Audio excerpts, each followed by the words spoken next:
I never really took the time to understand the importance of that ideal until now, until I became the victim of false allegations and the willingness of others to believe and exploit the worst before they have had the chance to hear the truth.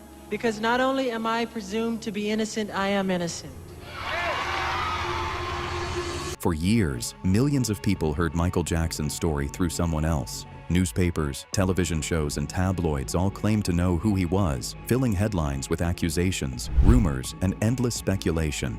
But every once in a while, Michael got the chance to speak for himself. Whether it was during an interview, a courtroom deposition, or standing in front of reporters, he didn't always let those stories go unchallenged. And more than once, the people questioning him ended up realizing they weren't controlling the conversation anymore. Crazy stories that people have created. Things I wanted to set straight in an interview. Do you know with whom this interview was? I think it could have been Diane Sawyer, whatever the interview was that I wanted to do. I wanted to set the record straight, that if people hear a lie long enough, people believe it. One of the first times Michael had the chance to challenge those stories came during a deposition. The questions had nothing to do with music or his record-breaking career. Instead, attorneys focused on years of rumors and headlines that had followed him almost everywhere he went. The people have lied on me. I'm a black American and I'm proud of it, and I'm honored of it. The bleached skin rumor, which is a rumor, I don't bleach my skin. They once said I wanted a white kid to play me as a child, which was a rumor. Something quickly became noticeable. Whenever a question was based on facts, Michael answered it without hesitation. But when it relied on tabloid stories or distorted reporting, he challenged the premise before answering. He wasn't trying to avoid the discussion. He was trying to separate what had actually happened from what had been repeated for years. Inauguration rumor, saying I didn't want to do President Clinton's inauguration. I'm not gay.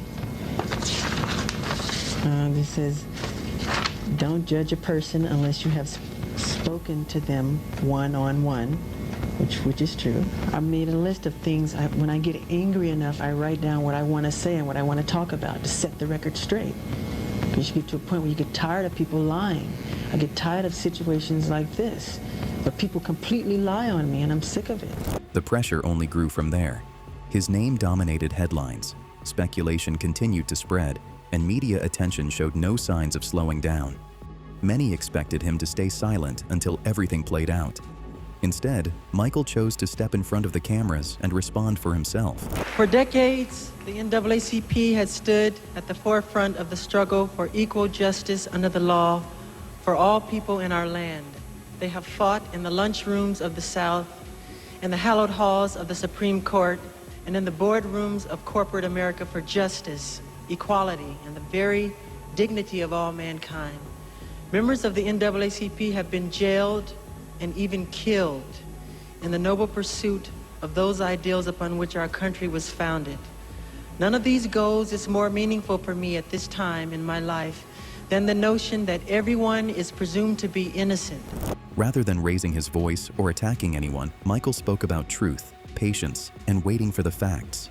What people heard was someone exhausted by years of constant scrutiny. He believed the facts would eventually outlast the headlines. He wasn't asking for sympathy. He was asking people to stop treating accusations like conclusions before the full story had even been heard. Everyone is presumed to be innocent and totally innocent until they are charged with a crime and then convicted by a jury of their peers. Michael was often described as someone who avoided public conflict whenever he could. But when his dispute with Sony reached a breaking point, that image changed almost overnight. Standing before a crowd, he publicly called out one of the most powerful executives in the music business by name. It wasn't the quiet, reserved Michael people were used to seeing. It was someone who had decided he was no longer willing to stay silent. And I know that the truth will be my salvation. I have been strengthened in my fight to prove my innocence by my faith in God and by the knowledge that I am not fighting this battle alone. Even casual conversations sometimes turned into opportunities to address stories that had followed him for years. During one conversation with a young fan, she brought up a story that had circulated for years. Instead of brushing it aside or laughing it off, Michael answered her calmly and directly. Is it true that you don't like Arabs? Is it true that I what? You don't like Arabs? No, that's not true at all. I love Arabs. I love all people of the world. That's a good example how people make up stories that aren't true. The Sony protests revealed another side of Michael that the public rarely got to witness. He wasn't promoting a new album, announcing a tour, or trying to sell anything. Standing outside Sony's offices, he spoke about what he believed was unfair treatment of black artists and why he felt it deserved public attention. For him, this wasn't entertainment or publicity. It was about speaking up on an issue he believed had been ignored for far too long. Throughout the years, black artists have been taken advantage of. And it's time now that we have to put a stop to this incredible injustice. It's been, the record companies really do conspire against their artists. They steal, they cheat, they do whatever they can, especially the black artists. As his speech continued, his criticism became even more direct. He accused Sony and Tommy Mottola of exploiting artists and encouraged supporters not to stay silent. It was a side of Michael that the public rarely saw. Instead of staying behind the scenes, he chose to take his criticism directly to the cameras. Instead of handling the conflict privately, he chose to raise those concerns in front of cameras, reporters, and the public. Tommy Mottola, the president of the record division, is a mean, he's a racist, and he's very devilish. So I need your support, not just for me. When you fight for me, you're fighting for all black people. I really believe it's a conspiracy because the story always ends the same. We pioneer, we innovate. You know, at the end of the story, you know, well, it's not an accident. It's happened on purpose. Rather than ending with another attack, Michael explained why he believed the dispute had reached this point. After years of success with Sony, he felt the relationship had changed in ways he could no longer ignore. Whether people agreed with his criticism or not, one thing was obvious. He wanted his own reasons to be heard directly instead of being filtered through headlines and speculation. To this day, Thriller still is the largest selling album of all time. That's right, saved him from bankruptcy. And I made billions of dollars for Sony. And what they did was really terrible. And not just to me, but some of their other artists too. You know, from George Michael to Mariah Carey to, you know, yeah. He has got to go. He has got to be terminated. People often expected Michael to simply answer their questions. Instead, there were moments when he challenged the questions themselves, forcing the conversation in a completely different direction. Do you include common musical phrases in your songs that you write? Common musical phrases? Do you know what that means? Yeah, but I don't know if you know what it means. Well, let me ask you. Why don't you tell us what it is? A musical phrase could mean a note, a tone. Could you tell us what a common musical phrase is? A common musical phrase. That's a common musical phrase. That could be a common musical phrase. When you write a song, that's your sole song that you take credit for by yourself. Is that song independently created by you? Do you understand the question, Jack? Absolutely. Okay. Songs that I take credit for on my albums that say written by Michael Jackson are written by Michael Jackson. And Michael Jackson alone, right? Michael Jackson alone. I wouldn't cheat anybody out of credit. Whenever the conversation drifted back to tabloid stories, Michael rarely chased every headline one by one. Instead, he focused on the bigger picture. He argued that sensational stories sold newspapers, attracted viewers, and generated attention, even when they weren't backed by the full facts. In his view, the problem wasn't a single reporter or one particular article. It was a media culture that rewarded shocking headlines long before accuracy. You read all these amazing stories about Michael Jackson. I mean, I don't know whether they're true or not. You read that Michael Jackson's a weirdo. You read that Michael Jackson's bizarre. You read that he's done this, he's done that. Now, I know some of those stories are not true because, I mean, even I was accused of being at your wedding, and I knew that wasn't true. But how do you feel about all the stories that are written about you? It's very sad. I just want the fans to know and to understand that it's not the truth. 99.9% of it is not the truth. And don't read it, don't believe it, it's garbage. It's tabloid junk. I mean, they just simply make it up for greed and money. So please don't listen to it. It's trash. That became especially clear during the Martin Bashir interview. Instead of accepting the way the question was framed, Michael challenged the assumption behind it before explaining his own perspective. On this side, Macaulay Culkin's on this side, his sister's in there. We're all just jamming the bed. And we wake up like dawn and go in a hot air balloon. You know, we have the footage. I have all that footage. But is that right, Michael? It's very right. It's very loving. That's what the world needs now. The world needs a man who's 44, sleeping in a bed with children. No, you're making it all wrong. Well, tell me, help me. Because what's wrong with sharing a love? But the interviews weren't the end of it. As the allegations dominated headlines around the world, Michael decided to respond publicly.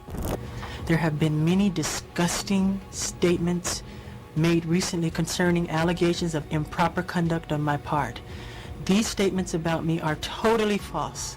As I have maintained from the very beginning, I am hoping for a speedy end to this horrifying experience to which I have been subjected. His message wasn't only about denying the allegations. It was also about how the story itself was being reported. He argued that many people had already reached a verdict because of nonstop media coverage, long before the evidence had been fully examined in court. From his perspective, public opinion had been shaped by headlines first, leaving very little room for the facts to speak later. I am particularly upset by the handling of this mass matter by the incredible, terrible mass media. At every opportunity, the media has dissected and manipulated these allegations to reach their own conclusions. He finished with a request that was surprisingly simple. He didn't ask people to blindly support him or immediately believe everything he said. He asked them to wait until all the facts were available before deciding what to think. It was a short message, but it captured the point he had been making for years. He wanted people to judge him based on evidence, not on the loudest headlines. I ask all of you to wait and hear the truth before you label or condemn me. Don't treat me like a criminal, because I am innocent. Throughout my life, I have only tried to help thousands upon thousands of children to live happy lives. It brings tears to my eyes when I see any child who suffers. I am not guilty of these allegations, but if I am guilty of anything, it is of giving all that I have to give to help children all over the world. It is of loving children of all ages and races. It is of gaining sheer joy from seeing children with their innocent and smiling faces. Michael wasn't the only person challenging the headlines. As the legal battle unfolded, his own attorney stepped in to confront one of the media's biggest talking points. Speaking on Michael's behalf, he explained that the earlier settlements had been legal decisions made to avoid years of litigation, not admissions of guilt. Mesereau argued that the press had stripped away that context and turned the settlements into proof of wrongdoing.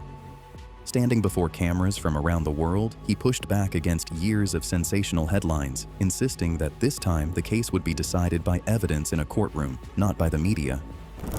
Mr. Jackson has been repeatedly advised by those who stood to make fortunes in his business affairs to pay money rather than face certain false allegations. As a result, many years ago, he did pay money rather than litigate 2 false allegations that he had harmed children. Mr. Jackson now realizes that the advice he received was wrong. He should have fought these actions to the bitter end and vindicated himself. The recent publicity about these settlements is unfair and damaging to him, his family, and his dedication to the world's children. The charges he faces are false and will be battled in a court of law within our justice system. He is innocent and will be vindicated. Mr. Jackson give a copy of this statement? Later, private conversations released by Rabbi Shmuley Boteach showed a different side of Michael. According to Shmuley, Michael wanted people to hear his thoughts without television edits, dramatic headlines, or someone else explaining what he supposedly meant. Those recordings gave listeners something they rarely had throughout his career, the chance to hear Michael speak in his own words without the media acting as the middleman. He wanted to break through the filter and screen of the media, which he felt had always misportrayed him, and be heard in his original voice. And this is the truth, Smoothie. I have no reason to lie to you. God knows I'm telling you the truth.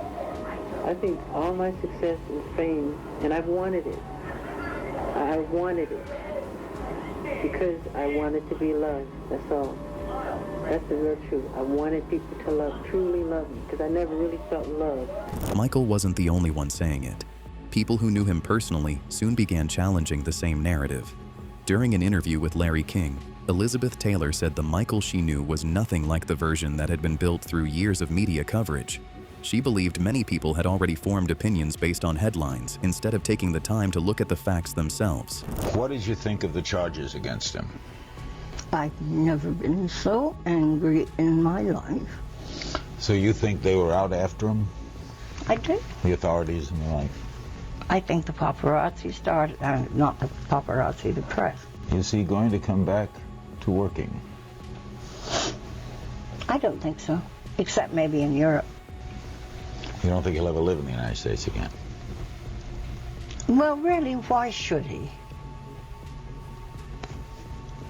He's been treated like dirt here. Akon responded in the same way. When an interviewer brought up the familiar tabloid stories, he refused to go along with them. Rather than discussing old rumors, he defended Michael's character and questioned the media's role in creating the image that so many people had accepted as reality. Instead of talking about headlines, he talked about the man he had actually worked alongside. Can the D10 viewers hear one story that Michael Jackson No, because that's an experience I want to cherish for myself. You're selfish, dude. Call it whatever you want to call it. Why don't you want to share it with the viewers? Because the translation always comes out wrong.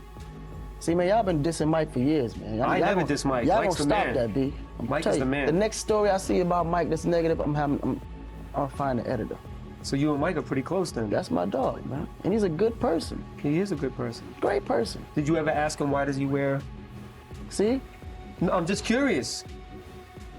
Keep playing. Dude. You know I'm serious, dude. I'm serious too. I will handle you right in front of your show. All right, no more Mike questions. You're getting me upset. Corey Feldman shared a similar experience from his own perspective. Looking back at his interview with investigators in 1993, he said he repeatedly told them Michael had never mistreated him. Yet despite those answers, he felt the questioning kept circling back to Michael anyway. To Corey, it seemed like people were more interested in confirming an existing narrative than following wherever the evidence actually led. So why are you sitting down talking to me? Why aren't you sitting down with the police right now? I've told the police. In fact, if anybody wants to go back to 1993 when I was interviewed by the Santa Barbara Police Department, I sat there and I gave them the names.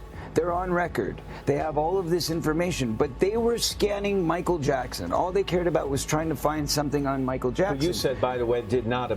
Michael was innocent, and that was what the interview was about with the police in 1993. I told them he is not that guy, and they said, well, maybe you just don't understand your friend. And I said, no, I know the difference between pedophiles and somebody who's not a pedophile because I've been molested. Here's the names. Go investigate. Jermaine Jackson also questioned why the outcome of Michael's legal battles never seemed to receive the same attention as the accusations themselves. He pointed out that Michael went through the legal process, faced a lengthy trial, and was ultimately acquitted, yet many people still judged him based on headlines they had read years earlier. In Jermaine's view, the allegations dominated the news, while the verdict never received the same level of attention. I'm just saying he was tried with all of these things, and even Child Services of Los Angeles cleared him even before the trial in Santa Barbara. And so they had to sling him through the mud, and he was cleared of all of this. So it's nonsense. But we're living in a time where people can say anything and then it's taken the truth. Under oath, he said what he said. They would rather believe a documentary. They'd rather believe a documentary than looking at what was said under oath. When the interviewer suggested people simply didn't know who to believe, Jermaine pushed back immediately. He argued that constantly treating proven facts and old accusations as if they carried equal weight only kept the controversy alive. From his perspective, repeating claims that had already been addressed in court prevented many people from accepting what the legal process had already concluded. Finally said the opposite. And the difficulty, I guess, for anybody on the outside here, Jermaine, is who to believe. You know, you obviously have an inherent belief in your brother that he was a good man. Come on. I'm not saying that. No. I'm not saying either way myself. I'm just saying you can see on the outside why people don't know what to think. There's a story. No, don't say that, B, because you're putting that out there. Don't say that. And after spending time with Michael personally, Akon said the man he met was nothing like the image often presented by the media. He believed Michael became a target not only because he was one of the world's biggest stars, but because of the influence and business power he had built throughout his career.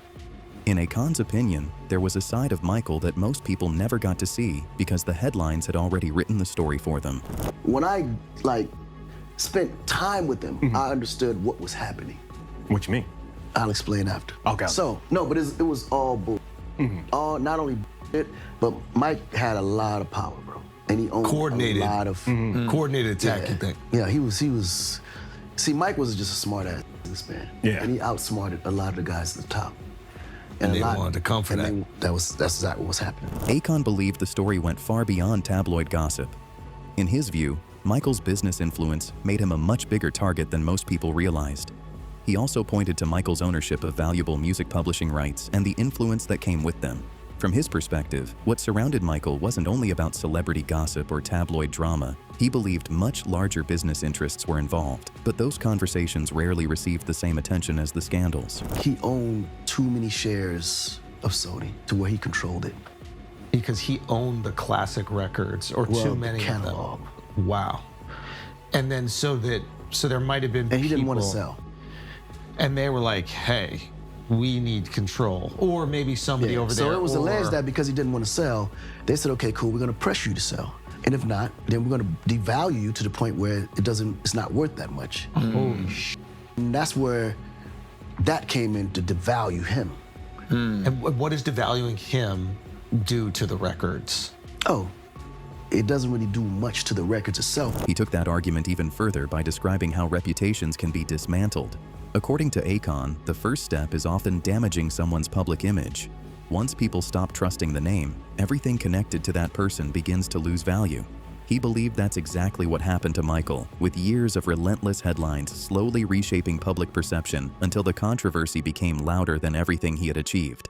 They first attack your reputation, your likeness. Oh, wow. They take the power your name has and make it muddy to the point where nobody wants to be attached to it. So this is an interesting And it thing. always starts with allegations with women, pedophilia. You know, you see it happen with every powerful person at a certain time in their life when they don't want to play ball.